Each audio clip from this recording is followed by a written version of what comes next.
not only bought whatever they needed for their population, they need multiple of the vaccines.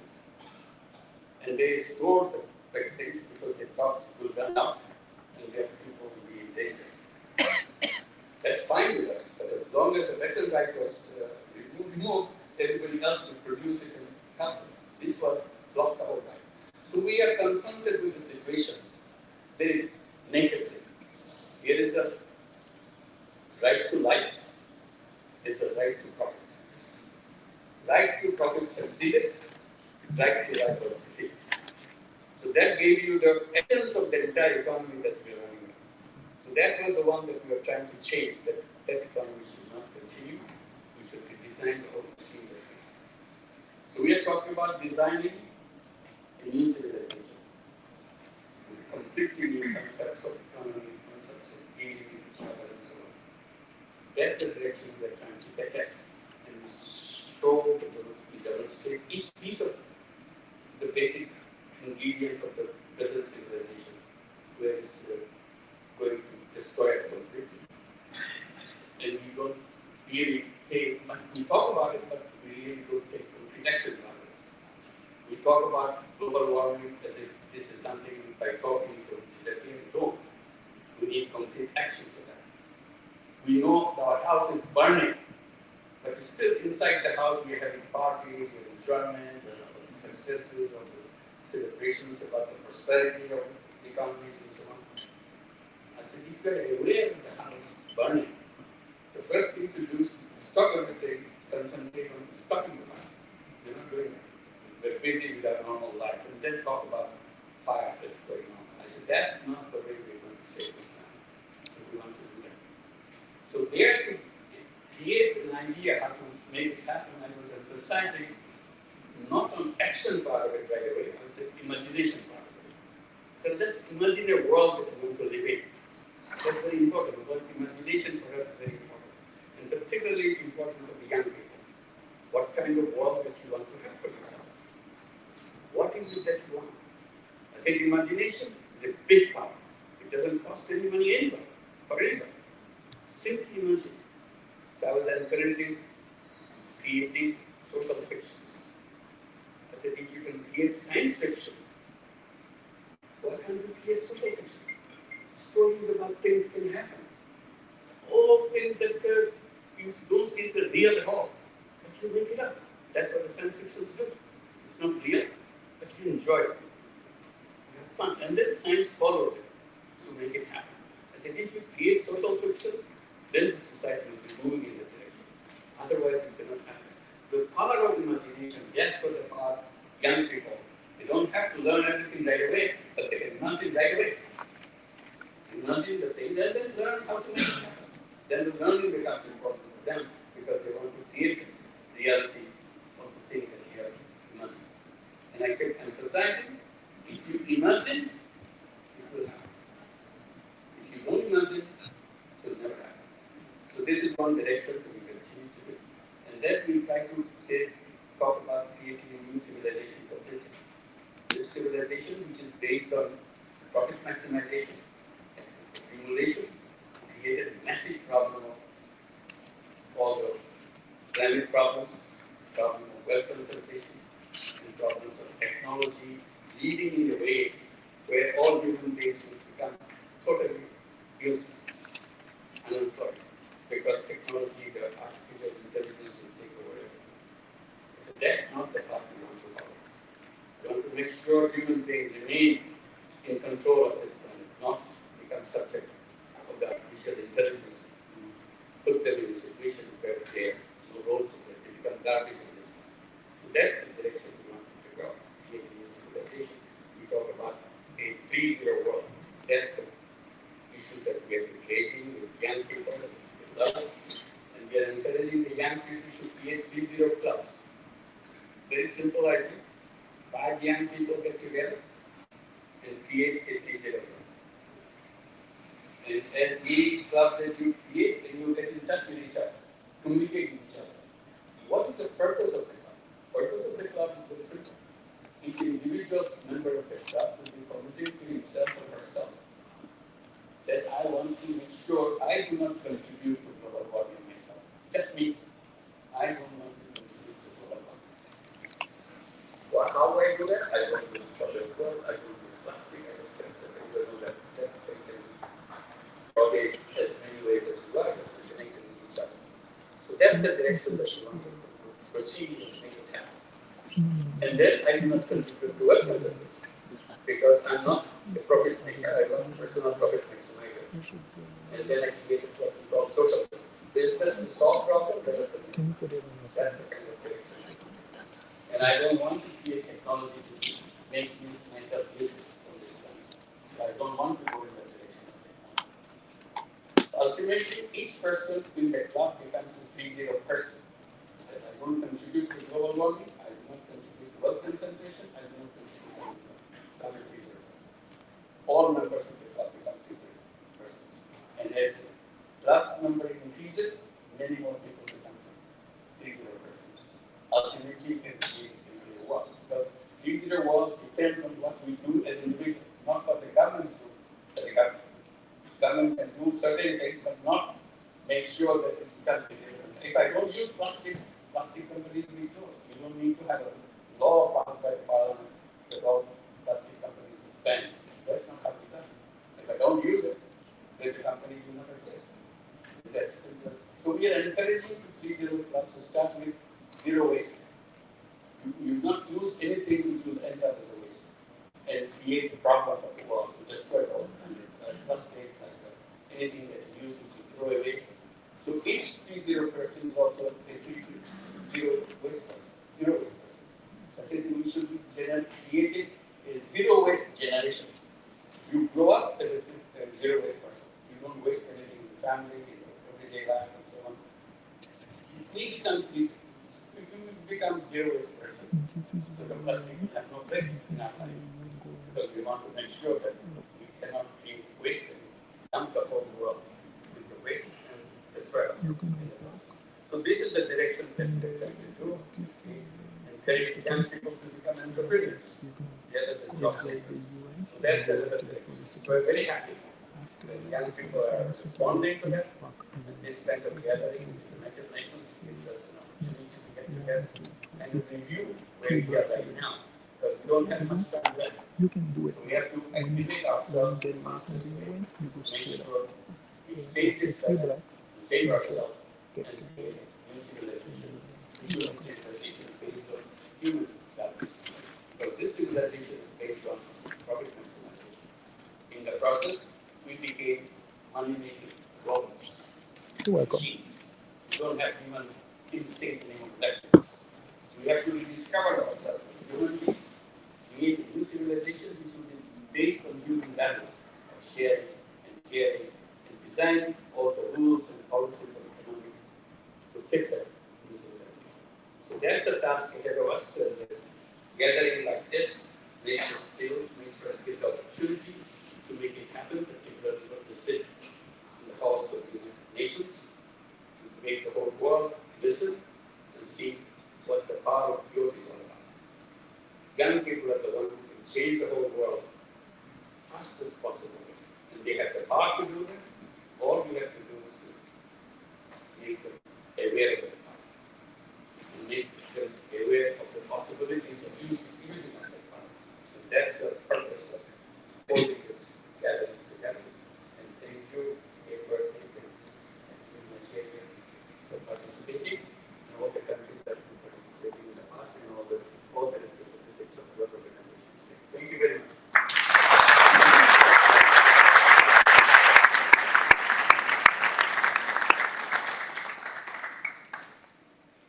Thank you, Professor Yonis. We are very grateful for the opportunity to listen to you today.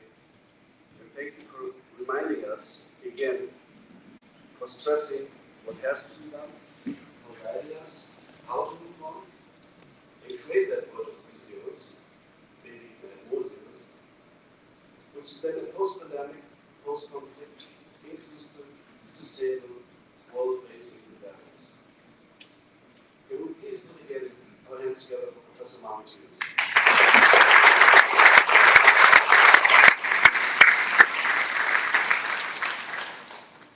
And with this, I hand over to my dear colleague, Mr. Alex Wang, Managing Director of the Global Committee on Social Business and Sustainability Goals, who will moderate the next session. The floor is yours. Thanks a lot, Tony. And thanks a lot, professionals again. And thanks for keep inspiring us every day. Thanks for challenging us, challenging all my every day. And we definitely follow you, and thanks for leading us for the municipal audition. And we will build a world of studio together, definitely. And every time I listen to professionals keynote, I will take some notes and some follow-ups. What I learned today is that there is some takeaway or follow-ups we need to do. Is number one, if you get 5 people who want to make the world as better place, you can form a 3-0 club. And one strategy is very easy. The 3-0 club, and you can find it. So Google it, find it. The second one is that World Cup 28 is coming. And we definitely think that it's a shared vision of doing world 3-0s. But getting the investors, companies, social business to get kind of one natural investment alive. Like people focus on investing the natural future. I think this is the second takeaway. Maybe the third takeaway is that learn more how we really learn the methodology of social business and contribute to a world 3.0 and better future. And before we have the second panel with amazing social business entrepreneurs from and also colleagues from different agencies, and we would like to invite our graduates and ministers to take a photo together before you leave, and we prepare some time. Because I see logos with materials, and we can pass and we can take a plenty photo together.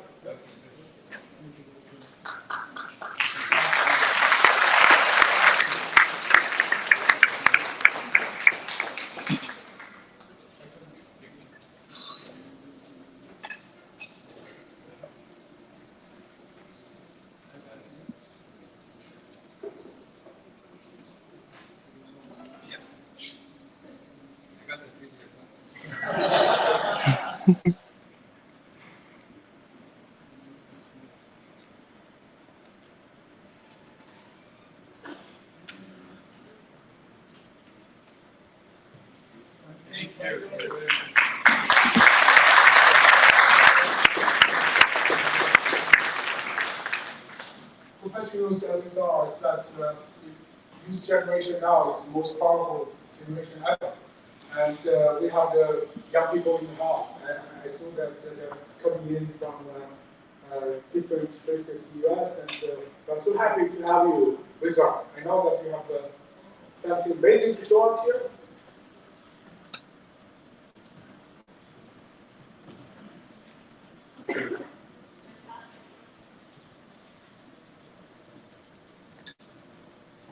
Monica is part of Super House. Maybe you can start with this great introduction.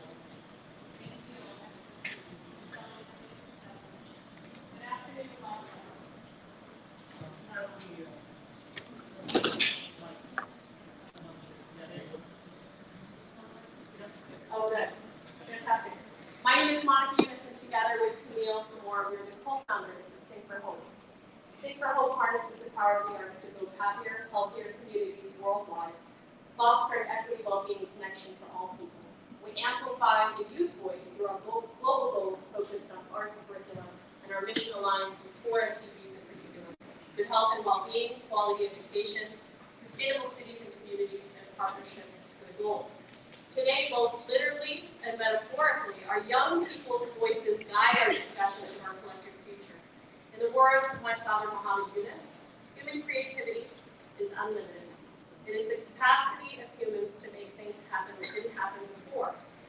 Our work at Sing for Hope helps unleash that creativity because the arts represent one of the oldest technologies we have as human beings.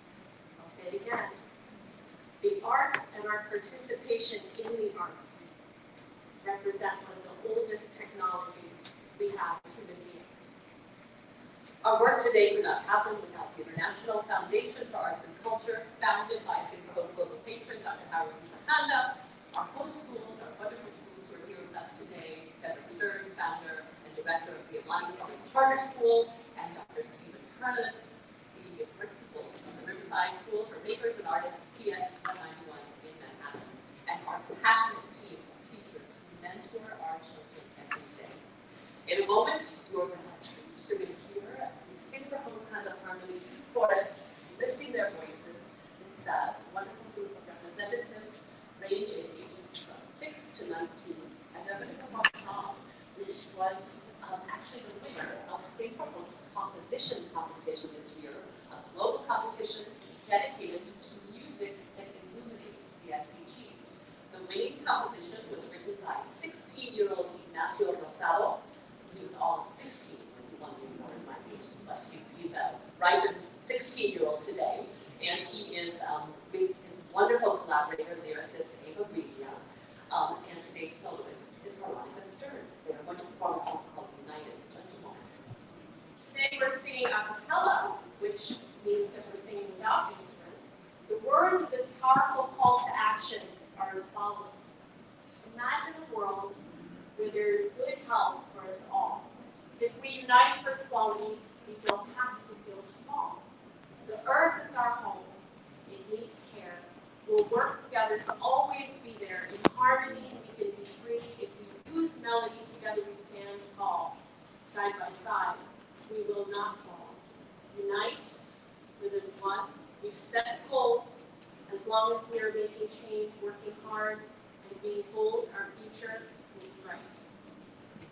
This past week, you may have noticed the beautiful Sing for Hope piano with artwork created by our Sing for Hope artist partners, Chris Soria and Danielle McDonald. This is one of 600 Sing for Hope pianos placed worldwide for anyone and everyone to enjoy. And this instrument lives permanently with the United Nations. It is an artist-crafted visual reminder of the SDGs. Dr. Eunice, you have said it so beautifully that to create a better world, we must first imagine it. And there is no tool more powerful for honing the imagination of the arts. Our young people stand as positive proof of that every day. So it is now our great pleasure and honor to introduce Sing for Hope Education Director Sharon Pirtle, conductor Bridget Hogan, and the Sing for Hope and a Harmony Youth Chorus.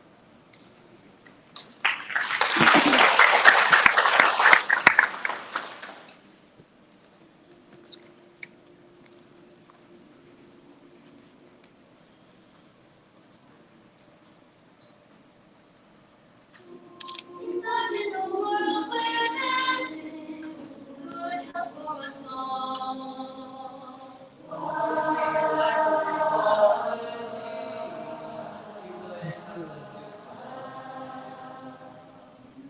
The earth is our home, it needs care. We'll work together to always be there. In harmony, we could be free. If we use melody, together we will stand. Perfect health, sing for all. Side by side, we will not fall. Unite, live as one. We set the goals as long as we are making change. Working hard and being bold. Our future will be bright. Imagine a world where there is clean water and air. If we try to make a difference, a healthy earth we can share. No matter how tall the mountain, the power to climb it is within. In harmony, we can make history. If we use melody, together we will stand. Perfect health, sing for all. Side by side, we will not fall. Unite, live as one. We set the goals as long as we are.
cooperation. He will share with us on our fellowship. Thinking you have the floor.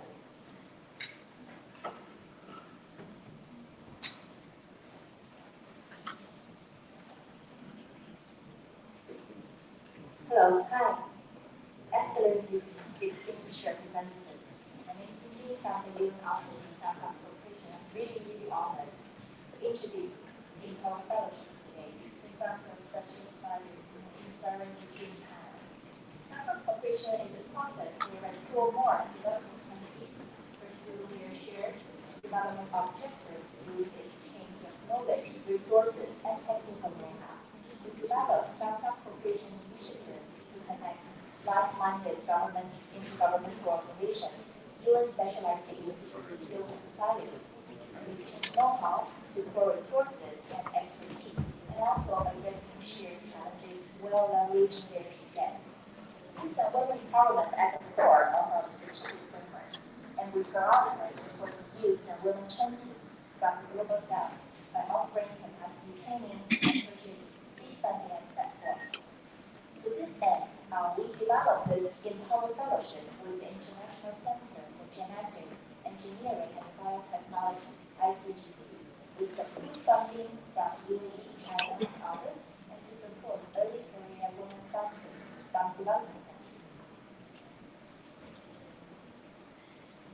Following a global call for research proposal and rigorous review and selection by the scientific panels, the selected fellows will be funded based in ICGP labs in South Africa and India for short-term exchange, and also to advance their research with the guided trainings and mentorship from the scientists. The pilot cohort has already seen young women scientists from developing countries, including the Democratic Republic of Congo, Bangladesh, Colombia, Tanzania, and Zimbabwe, benefiting from this fellowship. We have produced a full documentary series to share their journeys of our Empower Fellows and also to celebrate the transformative impact of this fellowship. But for the interest of time, we will only share a short teaser of this documentary series after my introduction. So in conclusion, I extend our sincere gratitude for this invitation to share our initiative.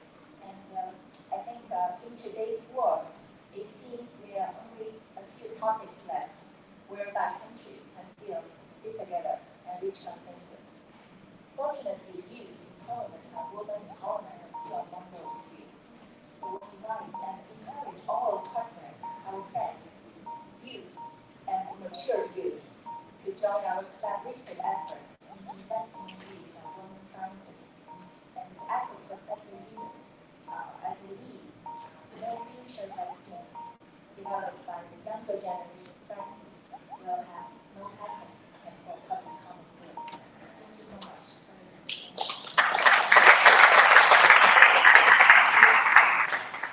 Thanks so much, Timmy. And we invite our second speaker, Christina from UNIS Barnhart. Christina, you have the floor. Thank you so much, Dr.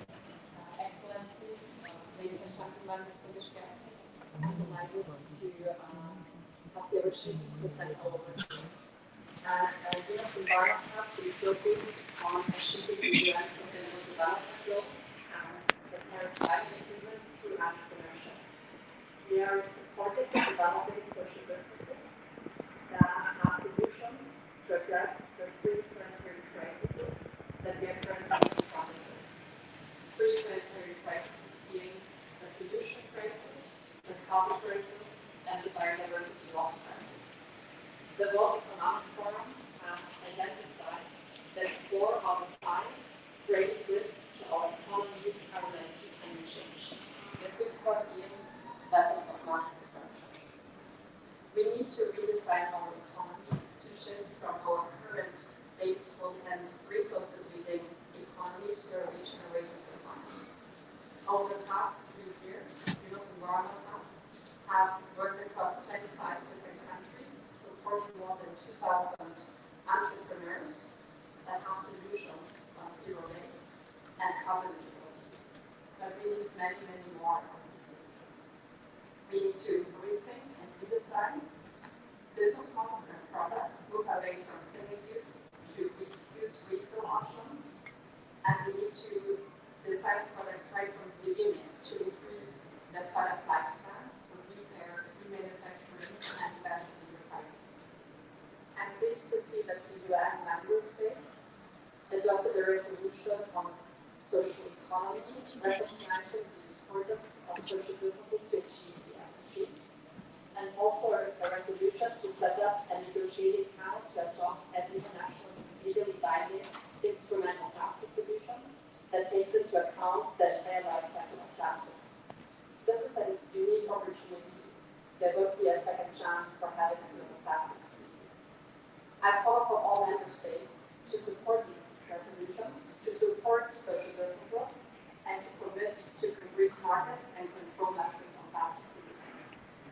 I want to urge to include the youth and women in decision-making processes, who are often underrepresented and who are crucial for taking climate action and a just transition.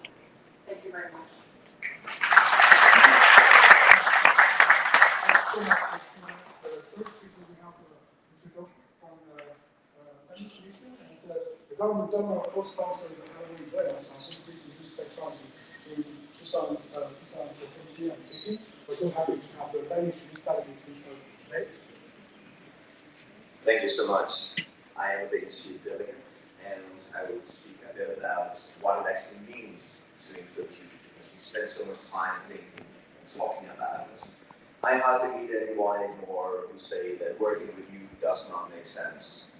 Everyone is talking about youth, the potential of youth, the need for youth to be at the center of our approach. But let me tell you that we all want to center youth in our work because it is the morally right thing to do, although it is.